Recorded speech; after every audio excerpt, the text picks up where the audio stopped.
8 on the shot clock. Jan's got the basketball. Dribble drive, stops, pops, got it!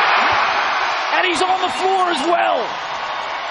High right, throws it back to the near side, stolen by Yon! Yon against throw play, goes in, hits the basket, count it, and he goes to the line! I told you I love my redheaded stepchild, Max Yon. He brings it every night. I want him in my foxhole. And Max Yon holds the basketball up as the crowd loves every minute of it. I kind of chose the Air Force, which is now, in hindsight, a dumb decision as far as the motivation behind it. Like, it was all basketball, and that is like kind of you get here and then you're a cadet as well. And people leave for those reasons, as y'all I'm sure are aware.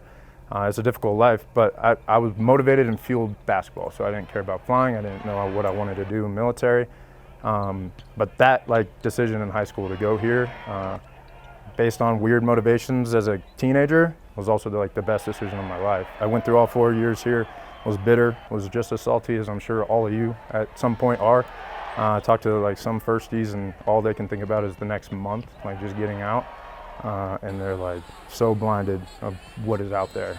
But yeah, I was the exact same, and then I chose the last day to choose rated or non-rated, and I was like, you know what, I signed up to go to the academy, so say goodbye to hooping afterward, going playing overseas like I got friends doing. So I'll do the next best thing and go fly. It's competitive, it's prestigious. It's what I kind of signed up for, even though it was on weird pretenses. And then at every gate, I didn't want to close doors. So I got to UPT, I studied, I just worked hard. Left hand, right hand was natural because it's being an athlete at the end of the day. And then I had to lean on people and study. That's not to sugarcoat it, it took work. But got to the point to choose fighter track or heavy track, and I was like, well, still don't know what I want to do, so I'm going to do the best thing. That's probably fighters to some, that's all perspective, whatever you value. Then I got to the end of that, and I was like, still don't know what to do, but F-22 is the newest and the best thing out there, so I'll put that number 1, we'll see what happens. And I got that. So all by chance and all by a background that I was not motivated as a 3-year-old or an elementary kid who was like, I'm going to go be a fighter pilot. And I say, all that decision, that got me into this seat right now, and flying the F-22 single-seat fighter is awesome.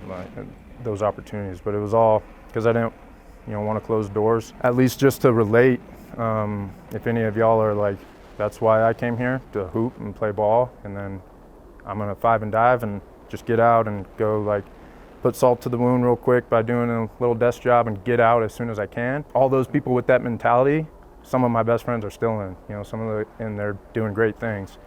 So take everything that you feel negativity, the burden, the stress, the challenges of the academy, knowing, and I know I'm sure you hear it all the time, but that's just why we're here to show the perspective, is there is so much grass greener, light at the end of the tunnel, and opportunities that the adversity that you go through up there and down here equips you and us to be flying the jets. Pilot training was as much of a team sport and effort as what you do on the court. I leaned on all the brainiacs, and then we practiced all together. It was GK at first, and it took a while, but I mean, like he just said, the amount of stuff that we juggle as cadets is nothing compared to just that's all you're doing. Air-to-air, flying the F-22 is literally offense and defense on a court. How are we managing our forces and our chess pieces to get the mission? We're on offense, we're getting bombers in. Raptors are on the leading edge to do that. We're paving the way, blocking and tackling, and then if we're defending a point, we are there type thing. So there's pride in what you do, and the people who sit left and right to you, their life is in your hands at times because there's responsibility and roles that everybody has, and it is no different than playing a team sport.